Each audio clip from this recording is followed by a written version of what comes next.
Je suis avec Jonathan Meyer, je te remercie de prendre quelques minutes pour répondre à mes questions. Avec joie. Je voulais profiter que tu sois là à la conférence Évangile 21 Inébranlable cette année et parce qu'on avait déjà, dans le cadre de petites collaborations ponctuelles à l'IBG, déjà discuté ensemble sur les questions que j'aimerais bien te poser. Surtout sur la manière dont toi, dans ton ministère de pasteur, donc parce que tu es pasteur à Genève, depuis combien d'années? Depuis 9 ans. Depuis 9 ans. La manière dont tu as pu constater toi et vivre des collaborations avec des femmes et nous les décrire un petit peu. Ok. Et même d'ailleurs, avant d'évoquer ça, est-ce que tu dirais que toi, dans ta vie, dans ton cheminement, dans ton parcours de la foi, de la découverte du Seigneur, il y a des femmes qui ont eu un impact dans ton parcours? Oui, alors moi j'ai pas de femmes, par exemple dans le cadre familial, qui m'ont transmis la foi, qui m'ont transmis beaucoup de bonnes choses, beaucoup de merveilleuses valeurs, mais pas forcément au niveau spirituel.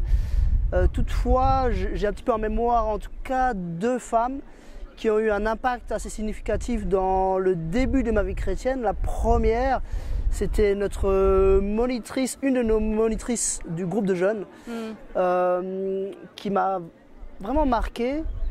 Je pense pas tant que ça sur le moment, mais plutôt en y repensant par la suite.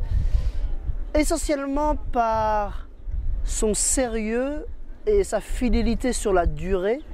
Chaque semaine, on se voyait, chaque semaine, elle était là, chaque semaine, elle organisait, et moi, en tant que tout jeune chrétien qui était en train de découvrir la foi, ça a été un modèle pour moi à ce niveau-là.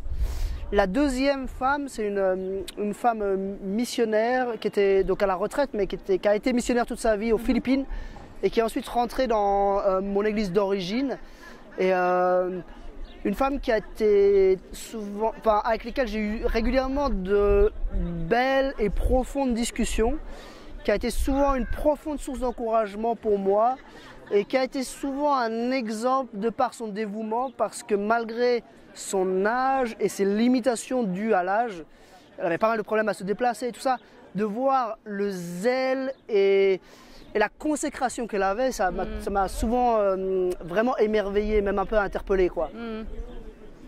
Oui, donc dans ce que tu décris, je vois qu'il y a certainement un aspect où pour ces 2 personnes, elles ne peuvent pas mesurer sur le moment l'impact qu'elles pouvaient avoir. Juste parce qu'elles elles vivaient leur vie chrétienne et qu'elles avaient certainement ce désir de vivre à côté avec les jeunes. C'est ça. Et je ne pense pas que c'était calculé de leur part. Voilà, bon, celle qui était ma monitrice du groupe de jeunes, elle le savait qu'elle était monitrice de mon groupe de jeunes. Donc on va dire, elle savait qu'elle faisait ça, mais je pense que, et ça c'est valable pour les hommes et les femmes, je pense que les moniteurs et monitrices de groupes de jeunes ou d'école du dimanche ne mesurent pas la grandeur de l'impact qu'ils ont sur les enfants. C'est quelque chose d'essentiel, qui a une valeur absolument inestimable. Je pense qu'on se rappelle peu des phrases que nous disent des prédicateurs, mais souvent on se rappelle des phrases que nous ont dit nos moniteurs et monitrices de groupes de jeunes. C'est vrai. Et voilà, c'était un impact fort.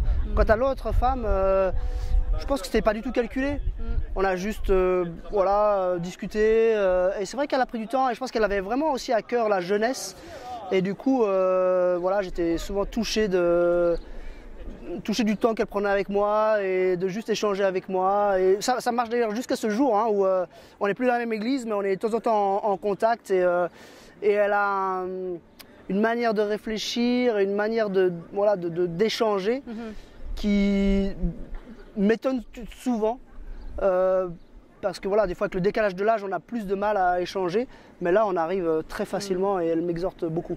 Donc l'impact continue. Oui, absolument, jusqu'à ce jour. Et est-ce que tu dirais qu'aujourd'hui, donc toi qui es dans le ministère pastoral depuis quelques années, tu as aussi eu l'occasion de vivre une collaboration avec des femmes, peut-être dans le cadre de l'église locale, et si oui, quelle forme ça a pu prendre? Ouais, alors moi j'ai eu l'occasion de vivre souvent des collaborations. L'église c'est des hommes et des femmes, et du coup j'ai souvent eu à avoir des collaborations avec des femmes. Je pense qu'une collaboration qui m'a marqué, ça a été aussi dans le cadre des camps. Moi j'étais directeur de camp pendant pas mal d'années, et il y a en particulier une femme qui m'a marqué, qui est la marraine d'un de nos enfants d'ailleurs aujourd'hui. Et je me rappelle d'elle de manière saisissante parce que la première fois que j'étais moniteur dans un camp, elle était aussi monitrice dans le camp. Et quand on a fait des sessions de préparation, j'ai vu cette femme tellement créative et tellement zélée. Je me suis dit, si un jour je suis directeur, je veux qu'elle soit dans l'équipe. Et quelques années plus tard, elle était mariée d'ailleurs, et du coup je l'ai pris, puis j'ai eu le mari en plus dans le package avec, donc c'était vraiment génial, on s'entend hyper bien avec les deux couples entre nous, on s'entend vraiment très bien. Mais voilà, pour moi c'est une personne qui, justement de par sa créativité, de par son esprit de service, de par le sérieux qu'elle a pu, avec lequel elle a pu mettre en œuvre ses dons, elle était remarquable. Ce premier camp que j'ai fait avec elle, elle a pris toutes les activités, elle faisait tout bien, et c'était vraiment génial, quoi. Donc on est encore très amis avec eux. Puis après, les femmes, bon, je pense dans l'église de manière générale, sont d'une grande valeur. Et moi je le vois dans mon ministère pastoral en particulier, tout le ministère de suivi. En fait, il y a la moitié de l'église que je ne vois pas en 1 à 1, quoi. Oui. Et là, je dirais qu'il y a essentiellement 3 femmes de l'église dont je suis le pasteur. 3 femmes qui sont des piliers et des ressources que je vais solliciter de manière assez systématique quand je vois une femme qui est dans le besoin. Quand je vois une femme qui est dans le besoin, je vais échanger avec elle peut-être après le culte ou voilà, d'une manière ou d'une autre. Et tout de suite, je vais l'orienter vers une de ces 3 femmes. Et puis je vais échanger avec cette femme-là. Et puis je vais lui dire, écoute, est-ce que tu serais d'accord de voir une telle? Et d'avoir ces personnes ressources dans l'église, en tant que pasteur, c'est hyper précieux. Parce qu'elles font tout un travail que moi, je peux juste pas faire du tout, quoi. Oui. Et toi, tu as cette confiance voilà. de ce qu'elles pourront faire avec ces femmes. Absolument, c'est ça, ouais. Alors un petit peu avec des nuances différentes. Elles n'ont pas tout à fait les mêmes compétences dans différents domaines, mais pour une situation donnée, je me dis, je dois faire le branchement ici avec cette personne-là. Et en général, ça fonctionne bien. Elles ont là aussi toutes les 3 un magnifique esprit de service, quoi, et c'est précieux. Ouais. Ah bah c'est une bonne chose pour les femmes aussi dans les églises. Ouais. C'est précieux, ouais. Tout à fait. Qu'est-ce qui ferait que toi, en tant que pasteur, tu encouragerais éventuellement les femmes de ton église à y participer? Bon, je pense que c'est pas une question facile. non, mais je connais bien l'ADN d'Évangile 21. Je pense que une des forces d'Évangile 21, c'est de mettre en valeur la centralité de l'Évangile et d'être une vitrine qui montre dans le cadre des églises évangéliques à quoi ça ressemble, un ministère centré sur l'Évangile. Et en ça, je pense que toutes les femmes en particulier celles qui ont un rôle, un ministère un petit peu attitré dans l'Église, bénéficieront grandement de ce type de conférence, parce que c'est essentiel. Je pense qu'un bon ministère est nécessairement un ministère centré sur l'Évangile, un ministère conforme à la parole de Dieu est nécessairement un ministère centré sur l'Évangile.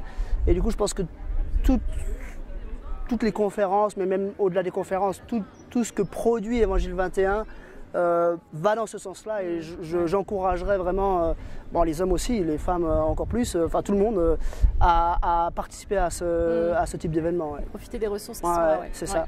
Très bien. Et au-delà, je pense aussi il y a un aspect relationnel dans les conférences, qui est un petit peu différent d'autres types de ressources, où ça fait aussi, c'est important de pouvoir un peu incarner cette centralité du ministère, cette centralité de l'évangile dans le ministère, dans des personnes.